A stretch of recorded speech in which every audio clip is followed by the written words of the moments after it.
उन लोगों की एक आदत होती है, अच्छा सास ही नहीं, कई बार कई घरों में ऐसा होता है कि सास तो बड़ी अच्छी होती है, लड़के की जो माँ होती है, तो उसकी कमी कौन पूरी कर देता है? ससुर पूरी कर देता है।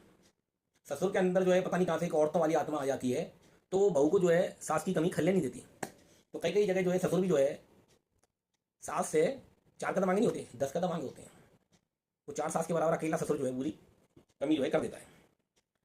तो अगर आप भी एक सास हैं, और अगर आपकी बेटे की भी हाल ही में शादी हुई है, 1 साल हुआ है, 2 साल हुआ है, और आप अपने बेटे और बहू के बीच में जरा रहती बातों में इंटरफेयर करती हैं, है ना, बहू को बात बात में ताना मारती हैं, बहू को बात बात पे जो है जली कटी सुनाती हैं, है ना, और हर बात में जो है बहू के जो है माँ बाप को और मायके वालों को बीच में लाकर उनको जो है बहू को गालियाँ देना, अनाप शनाप बोलना, अगर आपकी ये आदत है ना, बहू को जो एक आउटसाइडर समझना, बिल्कुल गुलाम समझ लेना, सास और ससुर दोनों से ही बता रहा हूँ मैं, कि अगर आपकी ये आदत है तो भविष्य में आपका बुढ़ापा जो है बहुत ख़राब होने वाला है। जी हाँ। अगर जो है सास और ससुर, है ना, अपनी बहू की जवानी खराब कर रहे हैं, जवानी खराब मतलब कि इन सेंस उसको जो है जब उसका एंजॉय करने का जब जो एज है, उस एज में उसको जो है ताने मार रहे हैं, प्रताड़ित कर रहे हैं, और बेटे को अपने जो है कान भर के जो है बहू बेटे में लड़ाई करवा रहे हैं, है ना, उसकी जवानी खराब कर रहे हैं, उसकी सुंदरता खराब कर रहे हैं। भाई बहू टेंशन में रहेगी तो उसकी सुंदरता भी खराब होगी। तो वही बहू आज से 10 साल बाद, 15 साल बाद, जब आपके हाथ पैर चलना बंद हो जाएंगे, तब वो आपको रोटी नहीं देने वाली, आपको दवाइयाँ नहीं देने वाली।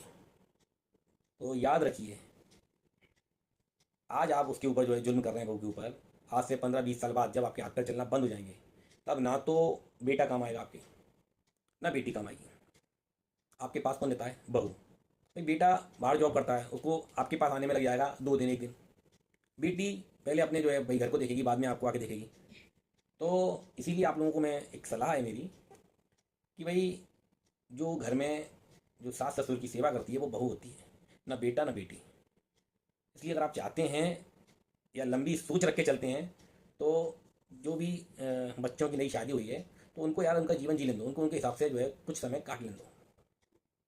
बहू को थोड़ा सा घर में एडजस्ट होने के लिए थोड़ा सा टाइम दो, है ना। वो दूसरे घर से आई है, दूसरे माहौल से आई है, नई जगह में, कोई पौधे को काट के अगर अपन नए दूसरे गमले में नई जगह लगाते हैं तो वो भी थोड़ा सा टाइम लेता है।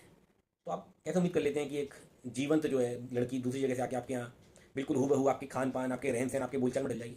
तो थोड़ा सा समय दो उसको भी, है ना, अगर आप चाहते हैं कि आपका बुढ़ापा अच्छे से कटे।